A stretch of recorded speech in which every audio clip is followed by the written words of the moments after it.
I think it's bad for your mental health. I think posting things public all day and arguing with people all day is bad for you. All right, so according to Joe Rogan, Socrates, the founder of Western philosophy, must have had the worst mental health out of anybody in all of history. Actually, this sounds a lot like the media's narrative about conspiracy theorists and radicals. Oh, these people, they question things, and then their mental health deteriorates, and then they do crazy radical things. I believe this is a narrative that I've heard before, at least similar enough to it. Anyway, what's up, world? Hope you're all having a fantastic day, getting a good laugh out of all the BS happening in the world right now. So, for those who might be new here, this is not my first video on Joe Rogan. I've done a couple of videos on Joe Rogan. Joe Rogan has pushed the climate alarmist narrative. Joe Rogan has actually interviewed a CIA double agent who was responsible for pushing a lot of the COVID hysteria. This guy claims that he was behind one of these protocols. Actually, he's behind the COVID protocols. And he's a CIA double agent. It's hilarious. Joe Rogan interviewed him, and they're great pals. They love each other.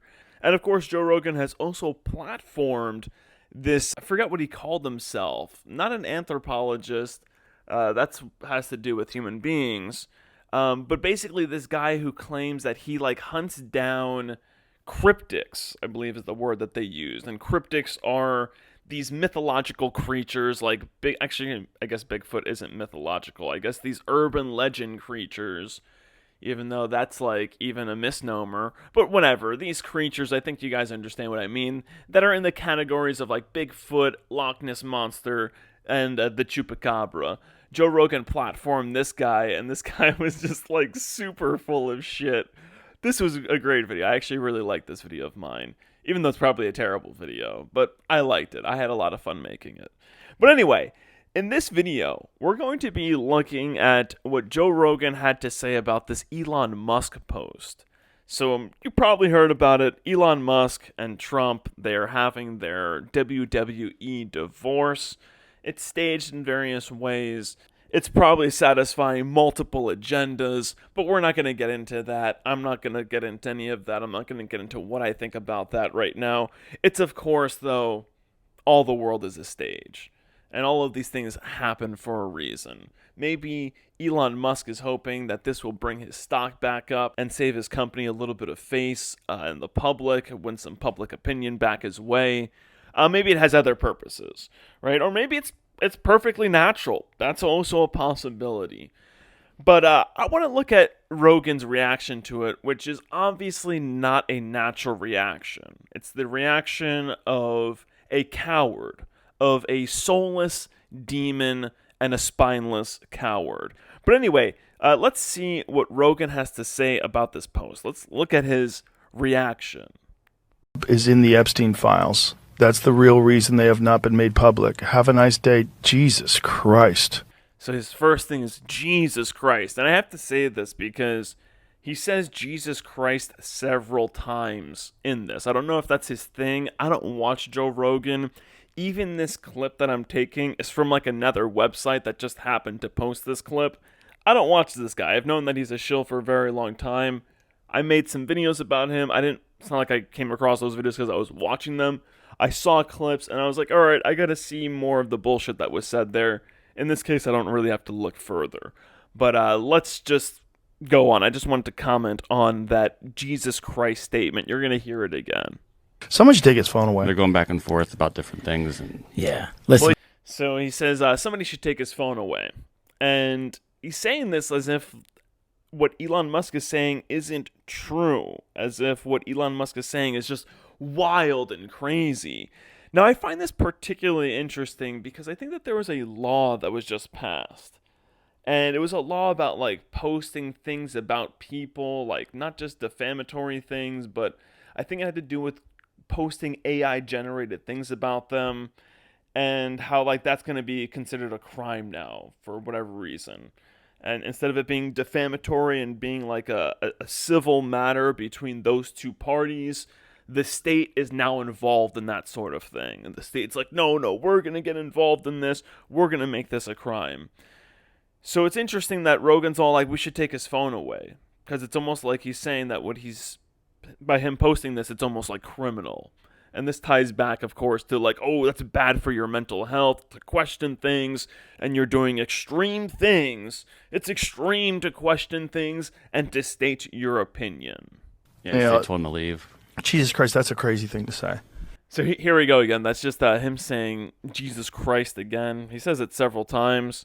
And then here, once again, he's like, that's a crazy thing to say. And just look at this face. But anyway, let's keep playing this. How does he know? Does he know that Donald Trump is in the Epstein files? Or does he have access to the Epstein files? This is brilliant. This coward, we're gonna get to this coward who's like eyes are all over the place. Like this little gremlin. I don't even know where they pull these people. It's like, oh, are you a soulless demon? Do you have no soul and no backbone? Come on in here, stand in front of our red curtain. But anyway, let's answer this question of Rogan's, right? So Rogan's all like, how does he know? How does he possibly know? Let's see this again. Let's see how serious he looks too, right? He seems so serious and authentic. How does he know? Does he know that Donald Trump is in the Epstein files? Or does he have access to the Epstein files? I love how this guy's like squirming around. Like he knows. This guy knows. He's not a very good actor like Rogan is. Like Rogan can say this with a straight face. How does he know?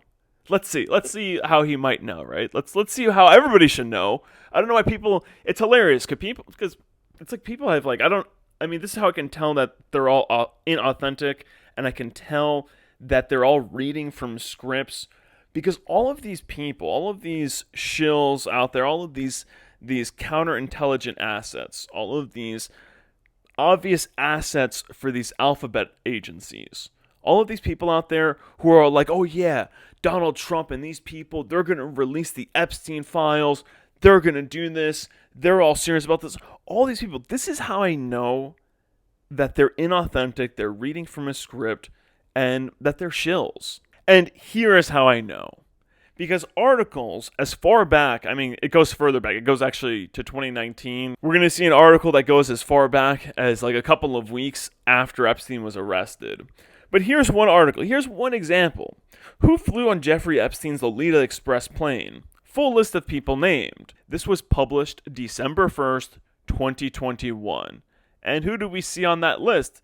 Donald Trump, Bill Clinton, Kevin Spacey, Chris Tucker, Bill Gates, Prince Andrew, Robert F. Kennedy Jr. There we go. Our buddy isn't this the dude who's making America healthy again? This is hilarious.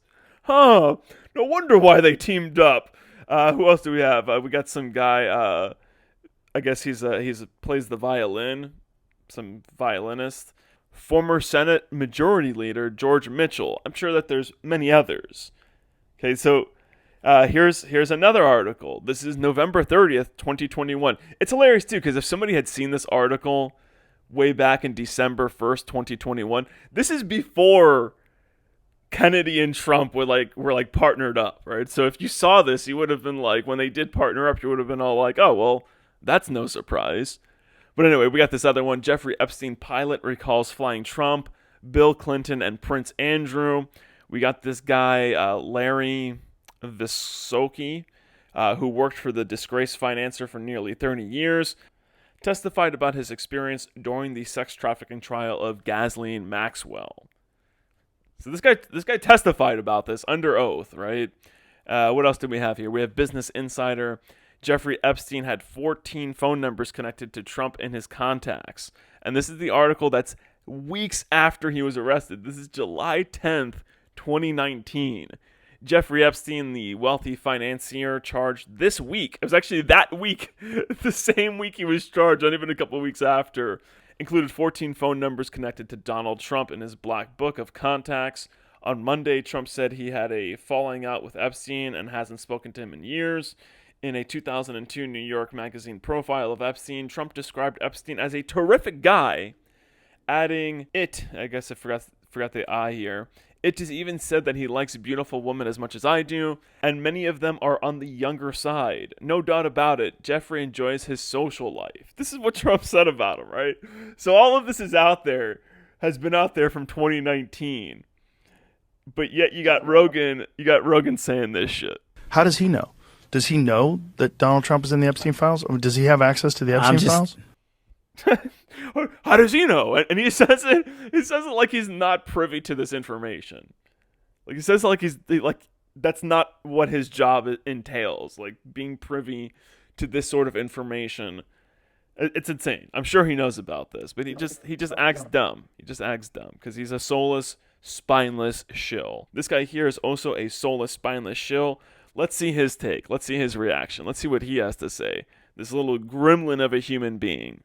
I don't know how he would, but I'm just staying out of the Trump-Elon thing. That's way outside my lane. What the fuck are they doing?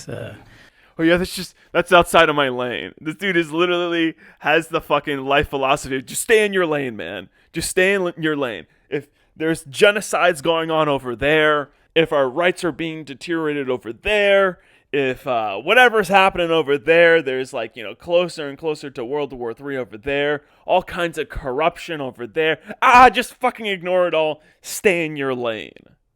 I guess it is sort of working out for him, right? I mean, he is here on the Joe Rogan show. I mean, who knows what it's going to do to his soul? Although, I mean, I guess he doesn't really care about that. He sold that a long time ago, right? It's not like he has one of those.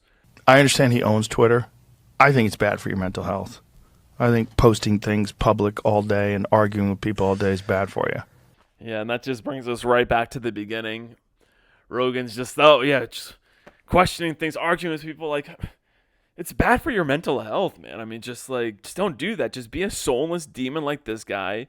Take whatever pharmaceutical drugs this guy appears to be on, this mouth breather. I don't even know what's up with him.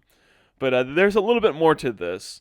Check out this final response from the little critter who stays in his lane. Well, you raise a great point. Sorry to cut you off. Go ahead. Sorry to cut you off. I don't think you cut him off, buddy.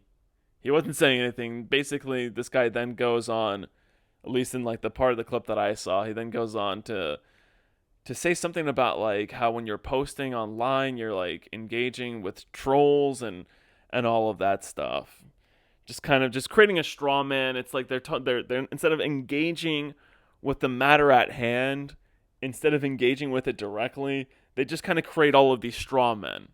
Instead of talking about whether or not Trump has relations with this guy and whether or not he's really in those files, instead of talking about that, let's talk about how debating with people and arguing with them and questioning things and standing up, using your spine to stand up, let's talk about how that is bad for your mental health and just bad for you in general. Let's talk about that. That is a straw man. They're not talking about the matter at hand. Instead, they're talking about this other thing that seems to be related to that, but it isn't at all. Very different subject matters. But anyway, I'm going to end the video here. Remember, stay optimistic, stay healthy, and stay sharp. Many unnatural people roam free to commit great offenses against the gods.